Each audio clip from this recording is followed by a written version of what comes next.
we go. I wanted the movie to feel like a constantly escalating nightmare for the main character. It's about trauma and mental illness and facing our demons, and as trauma tends to do, it creeps back up. This is going to be an interesting kind of ride. Terrifying, hope sometimes humorous, I hope. Maybe I've got a sick sense of humor, but no. Basically, it's like a 90-minute long panic attack.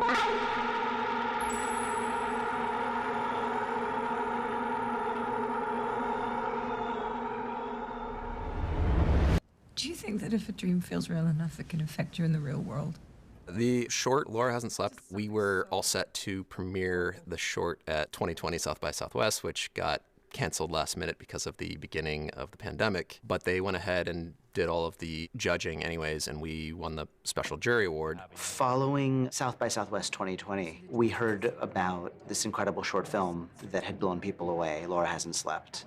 And some colleagues and I were able to track down a link to see the short, and it more than lived up to the hype. It really blew us away. I am sure the vision and the goal was to make something that would become something else. Oh, it's like a mask, but it's not a mask because it's also a face. My agent certainly hoped it would become a feature film. I definitely did too. It was very lavish for a short film, honestly, so it felt like it was definitely always going to become something else. Visually, it was incredible. The building of it and the scares and the practical special effects of it and the way like the camera told the story, the set design told the story. That's what drew me to it. It was the uniqueness of Parker's vision and style. And so what he was capable of doing on a short film, getting this emotion and energy and thrill and scare within a matter of minutes on a limited budget was really kind of exciting to see what he would have to do with something the size of a feature. Laura Hasn't Slept. Once I was in post finishing that short, this idea for a much larger movie sort of emerged from that was sort of its own thing as well. I think the DNA of Laura Hasn't Slept is running through it, but I'm always interested in challenging myself to do something new, so I wanted to make sure that it wasn't a retread of the short. When I met with Paramount and Temple Hill, they seemed really intrigued by the version of a feature that I was talking about. It was an incredibly fast and smooth development process. The first draft Parker showed us became essentially the draft we were greenlit off of. It was a huge testament to both Parker and what he was able to accomplish in the draft, how clearly it communicated his vision, and a huge testament to our partners at Paramount who saw it and got it completely and immediately.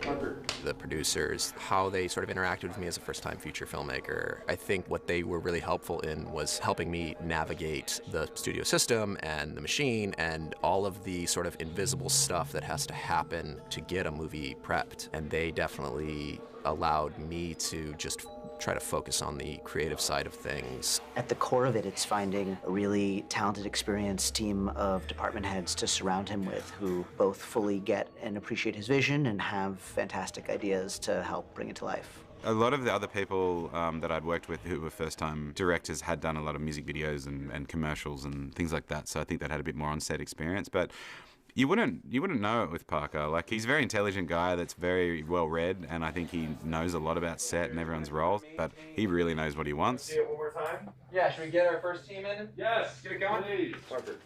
I have to give Paramount a lot of credit for believing in the script and in me and getting behind it in a way that was really supportive. And I wasn't sure what to expect about entering the studio machine, but they were great partners. This is a safe place. Not for me. I was so impressed with Caitlin on Laura Hasn't Slept, and when I wanted to do the feature, I wanted to have a sequence early in the film that was not the same, but a parallel to the short that involved a similar character.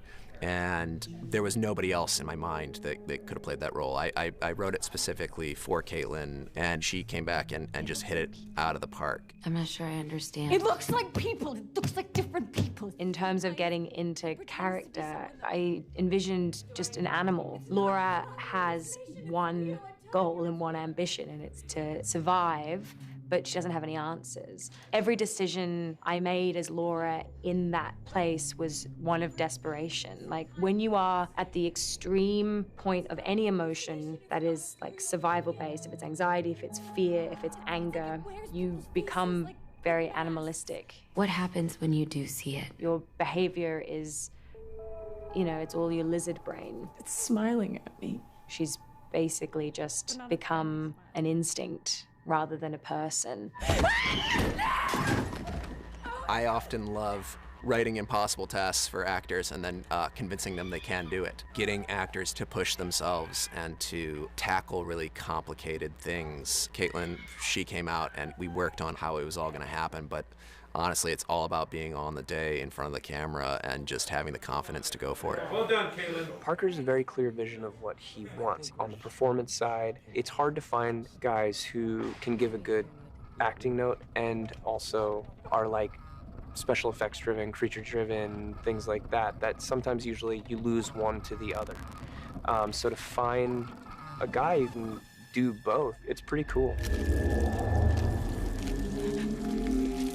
Blood and things like that are always really fun. They're also very time consuming and a mess and far more complicated than most audiences might realize. Laura in the hospital, that was, you know, just a very deep, nasty slashed throat. Parker wanted it really just spouting blood. There must have been a half a gallon on the ground. And then, you know, some digital work. That's actually a really nice blend of practical and post effects, just because they'll get rid of what we did on the day until she's actually doing it, and then it'll reveal. And there's a real nice balance when you get just enough practical, just enough post, you can make something really unsettling. Action. We were looking for our Rose, and it is basically a character on a downward spiral whose life is becoming more and more nightmarish. In this film that is a horror thriller, it is also very dramatic. And so it's important to have somebody who can show that. We need to be sympathetic to this character, and Sosie has that ability. She's been around movie sets for a while. She has family that has been in the industry, and so she's grown up around it. Hold on, let me try. I could do it. She just comes with a maturity to the filmmaking process. 3, 2, 1, stand. Sosie Bacon, an extraordinary actress Feels good. Yeah. who was ready, willing, and able, and frankly brave enough to go on a journey that was extremely intense and traumatic. Every scene is extremely, I think, demanding psychologically and physically. Not only was the work itself draining, but there was really no downtime for her.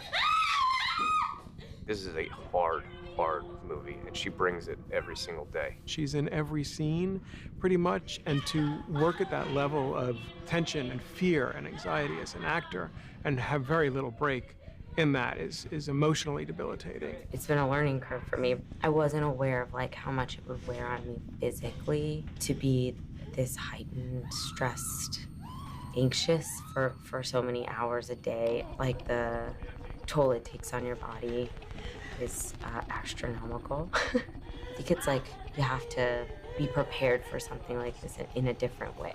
It's a brutal thing to hold down the lead of a horror film when you're in sort of every scene and you're being traumatized over and over and over and over again. And all I can say about this wonderful actress is that she wasn't sparing herself at all.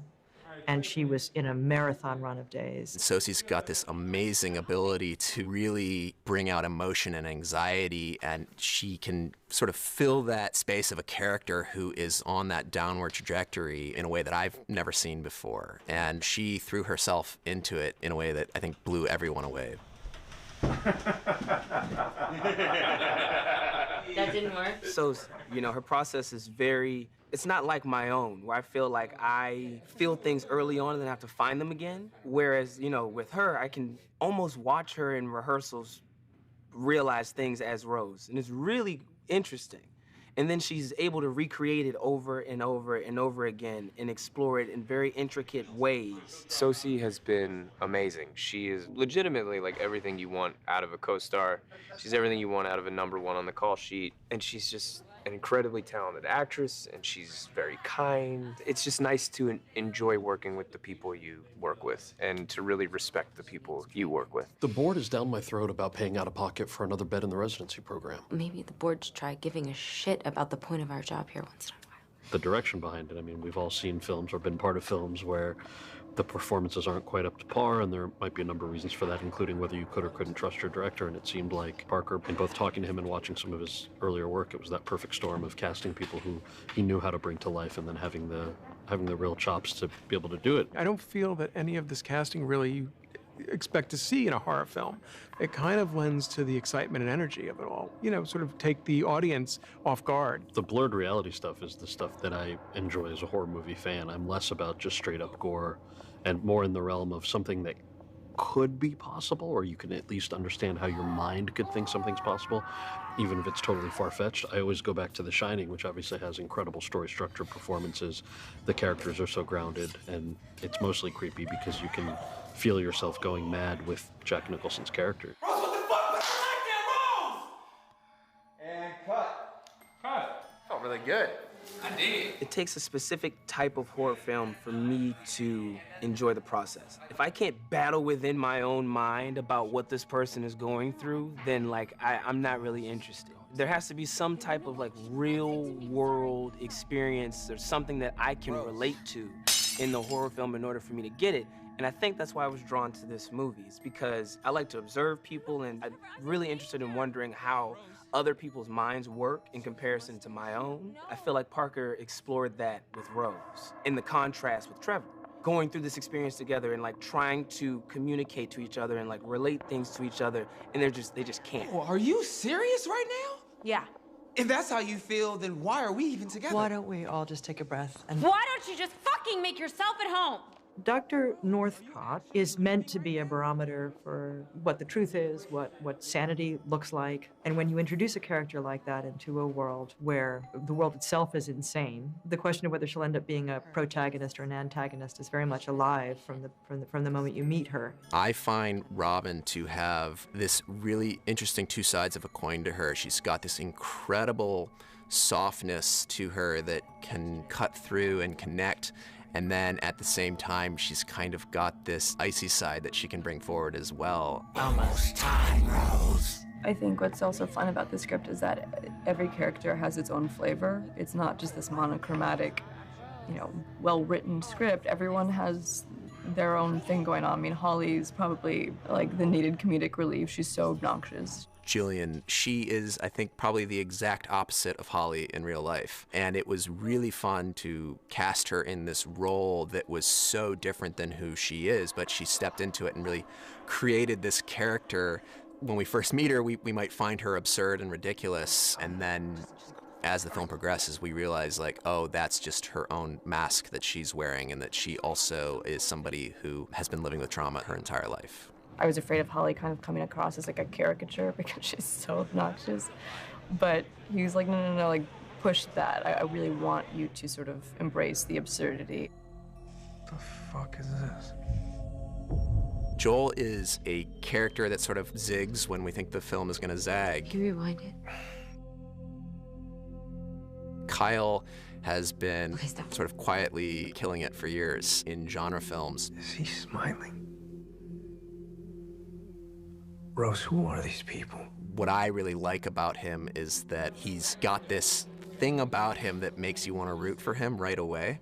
Make the cop leave. Not gonna happen, pal. Make him leave, and I'll tell you what I know. What I found interesting about Roscoe while reading the script is that Joel, please. He's essentially the freest person in the whole script, but yet he's shackled in chains in jail. We always knew that we needed somebody who was going to come in for this one scene and really just take over and command the screen. One scene is more than enough. I feel the scene is very important to the entire movie. It reveals a lot of information. I approach that one scene as if it's the entire movie. I've been a fan of Rob Morgan for a long time. He's a wonderful character actor who can oscillate between this really like raw human side, but also can just like unleash fury when he needs to. Why the fuck did you come here?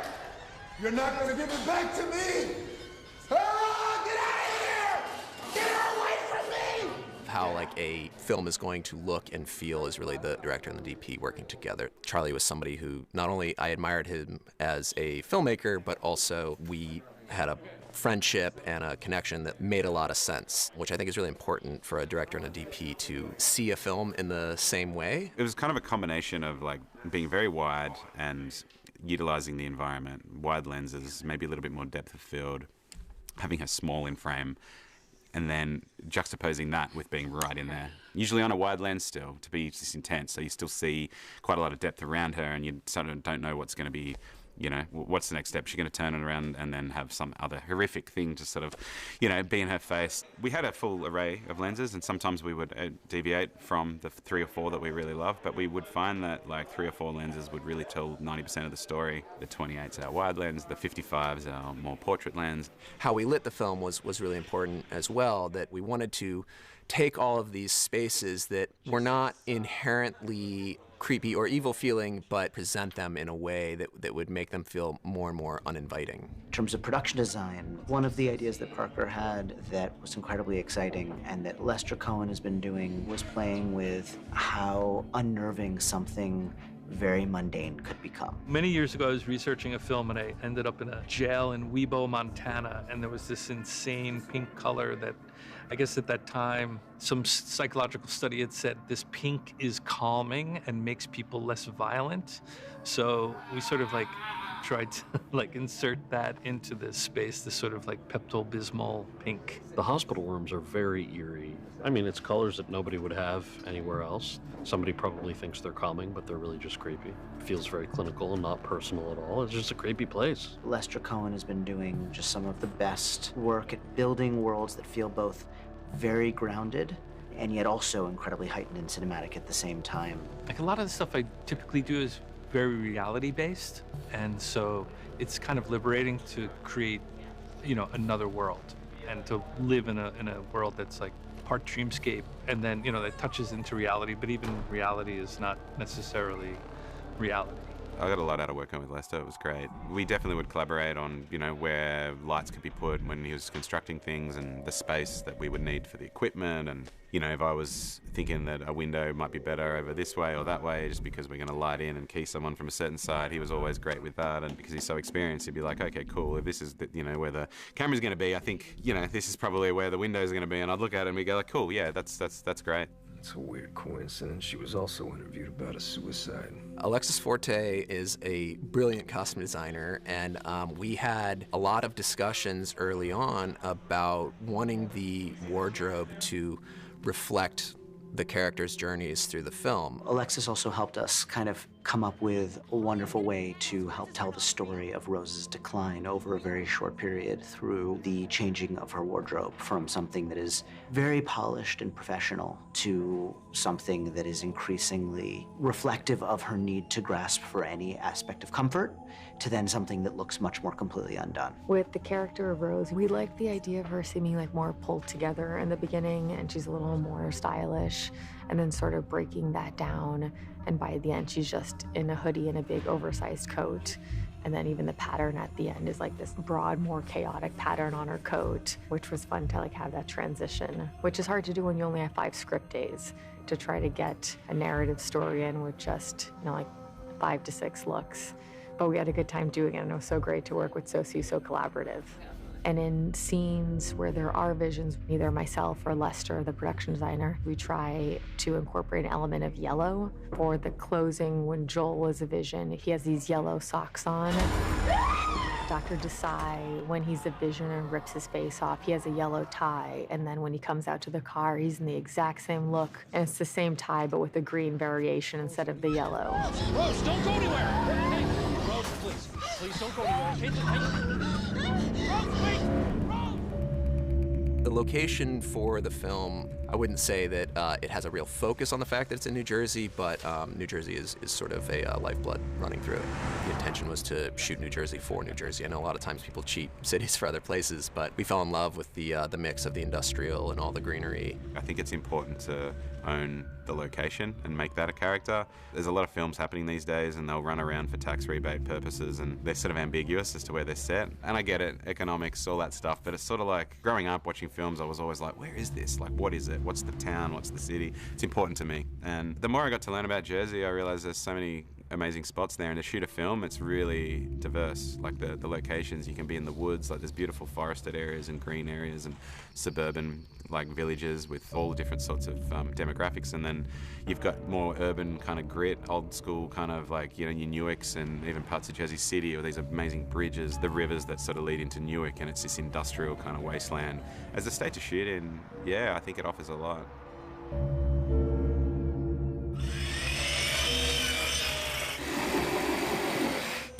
Parker had the fantasy of building everything. I think he really likes stagecraft. He likes the control that offers. We unfortunately weren't blessed with that kind of money. So we knew that, you know, the dilapidated house, because it involves the monster mom and all this other stuff, and we're gonna have a fire, it felt like that was definitely going to be on stage. Holy shit. Damn. Fucking hell. Wow. So that was what we initially were planning on building, and then we lost our hospital location at the last minute. Shooting during COVID, where every hospital is incredibly busy and every inch of every hospital is being utilized, that was going to be off the table. Which forced us to build this hospital set in a very compressed amount of time. We were going to transpose this same color palette to the location, but it certainly allowed us to create the scale and exact geography that worked for, you know, Parker's shots. You know, he's the director who preconceives a lot of the way the camera moves ahead of time. So it's nice to be able to actually, you know, make space that works for those shots, as opposed to trying to make the shot work for the space, which is what ends up happening often on location.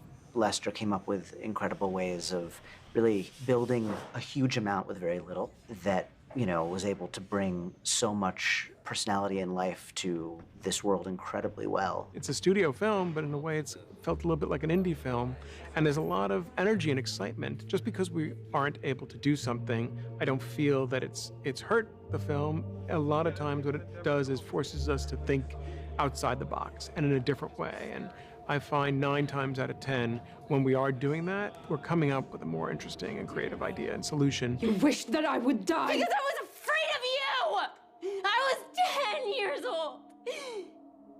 And you were a monster! There's definitely a few things in this film that really frightened me, which is why I wanted to make it. What it might be like to have your mind turn against you and not being able to trust your own reality, and you know, the feelings of paranoia and anxiety. Those are frightening things to explore. And to go along with that, the feeling of not being believed. Your closest friends and family not believing you and actually pushing away from you. I think that's a universal fear that almost anyone can relate to. I don't like gore and horror and like fear for fear's sake, but I do like when there are complicated themes that just happen to be scary. I cannot imagine what it's like to not be able to trust your own brain. And not being able to trust your own brain is the scariest thing in the world to me.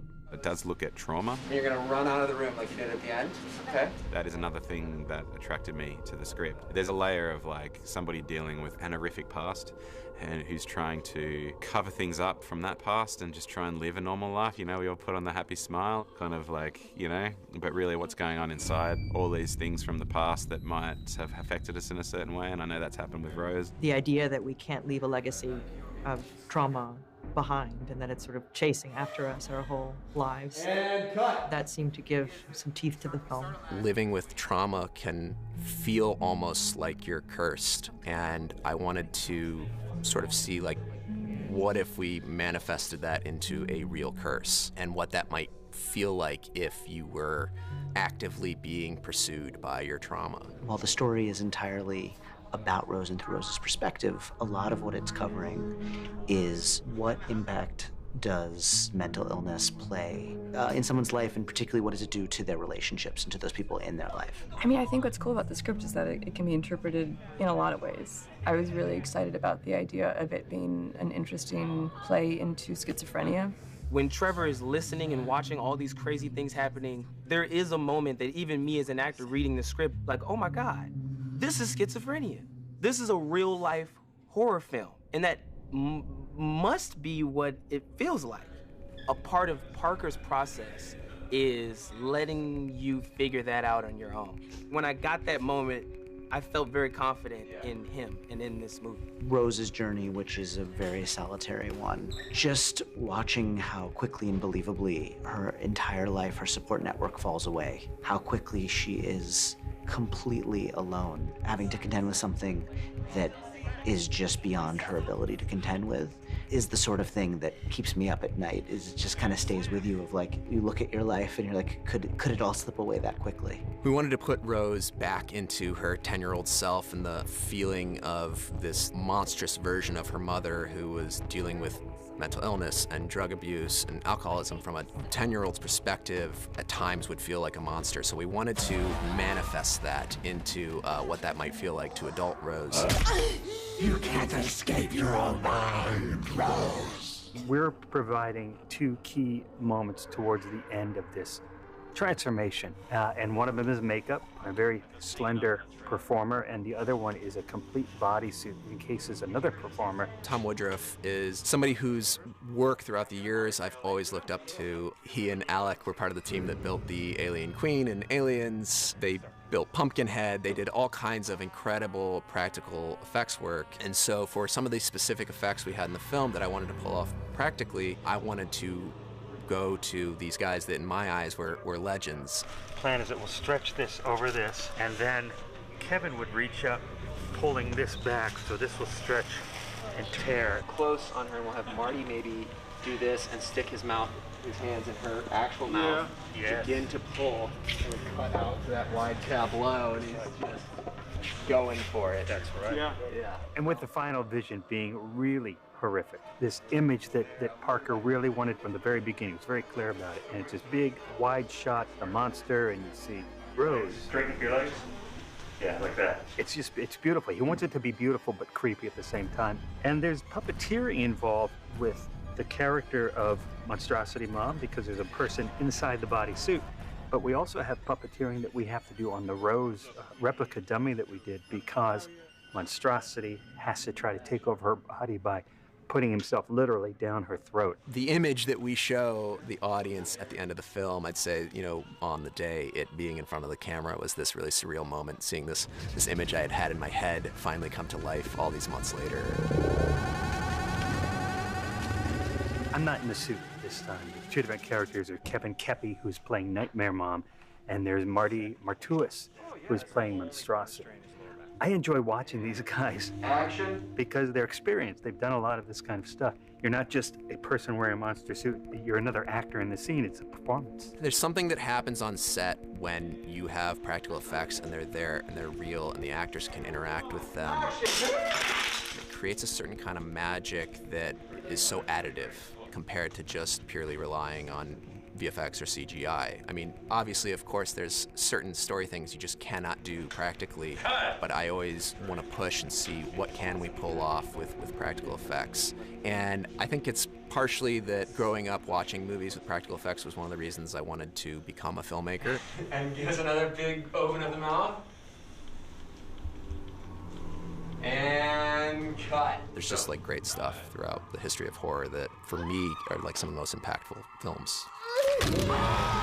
You can't escape it either. Certainly, hopefully a horror film is scary, but I think about the films that have had the most lasting impact on me, and it's often something that has a real human character-based element to it. A story, whether it has supernatural elements or whatever it is, it needs to succeed as a human drama story as well. We get hopefully so invested in the character that when all of the nightmarish things begin to happen, it gets under our skin that much more.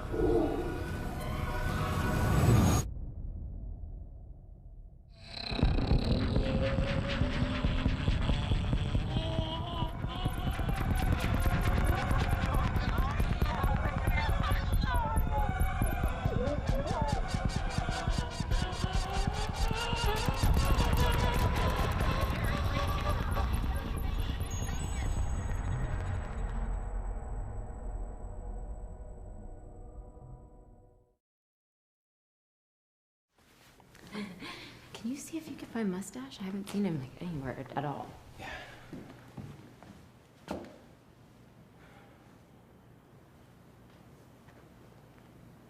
Rose, did you break another glass?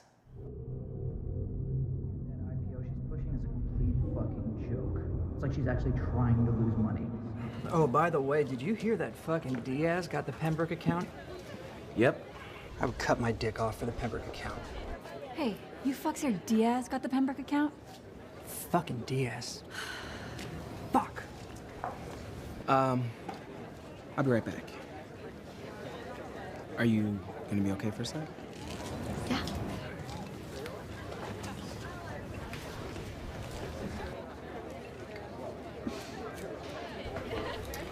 So what do you do? I'm a clinical psychiatrist.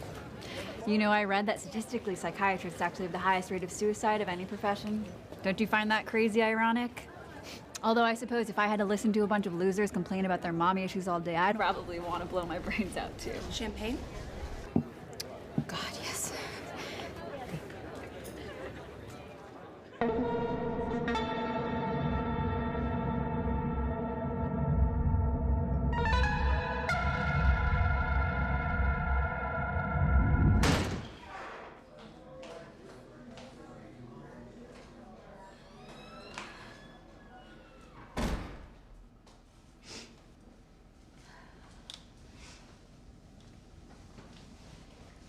Hon, whoever he is, he ain't worth it. Trust me.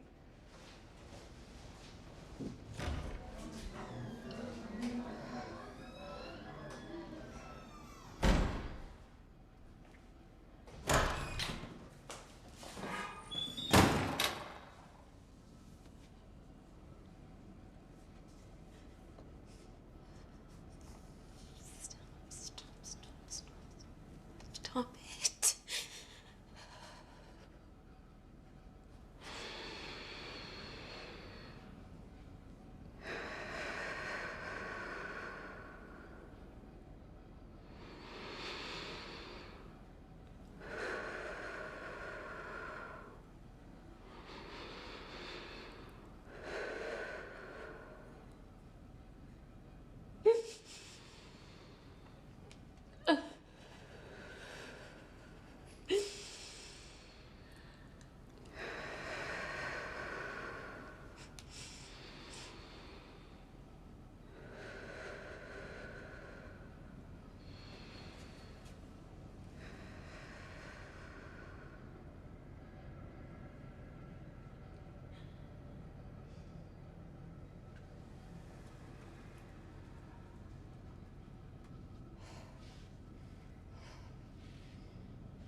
Rose!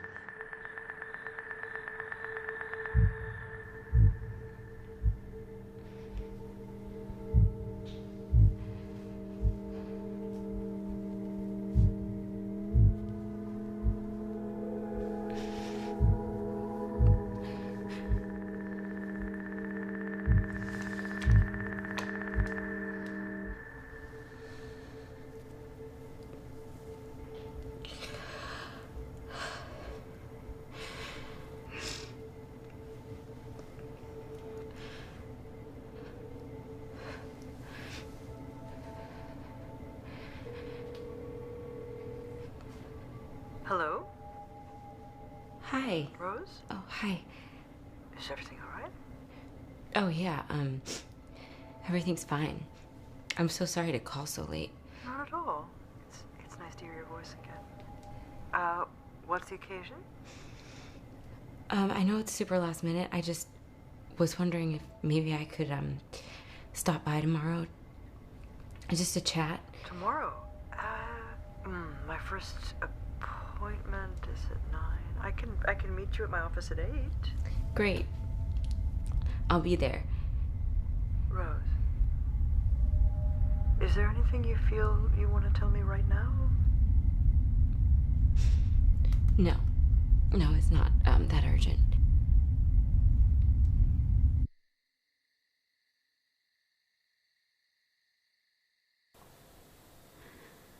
Trevor?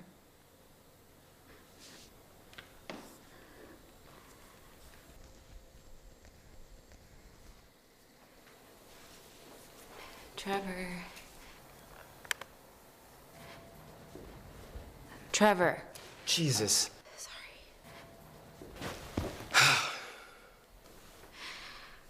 I just want to apologize for the way that I acted tonight. It's okay. I just don't understand what happened. Okay, so you know that patient that died in front of me? Yeah. I guess it's been affecting me more than I realized. Psychologically. Psychologically?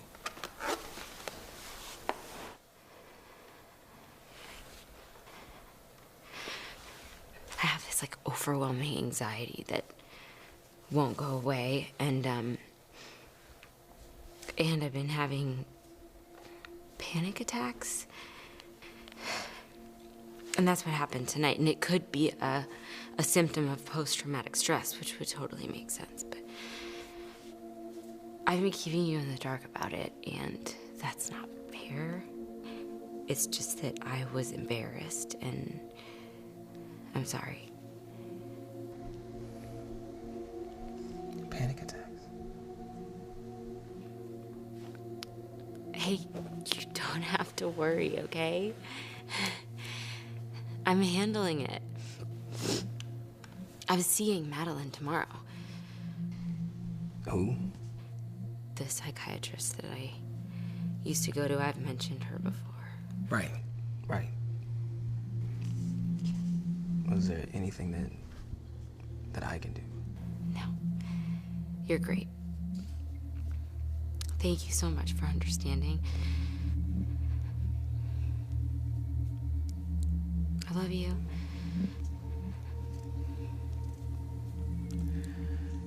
I love you too.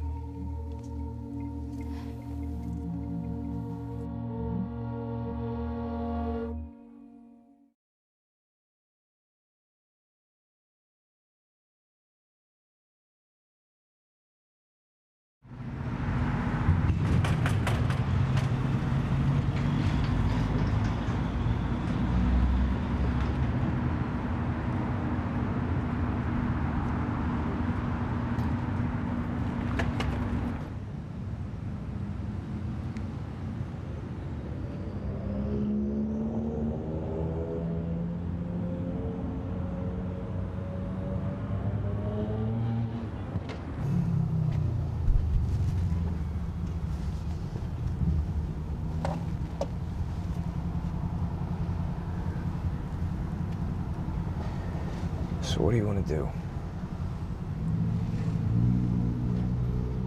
I don't know.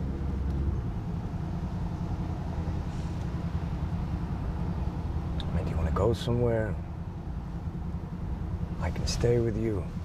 No.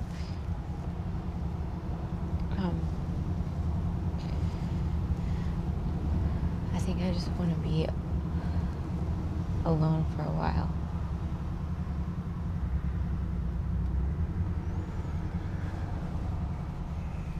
All right. Look, I should stop into work for a couple hours, but I'll check in on you as soon as I can. Just lay low. And if anything happens, or if you need anything,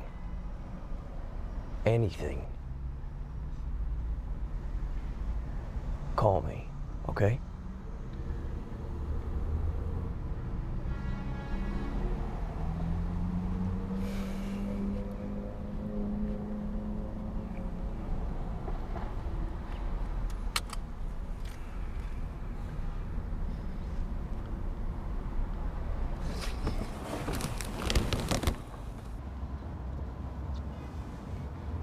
It's gonna be okay.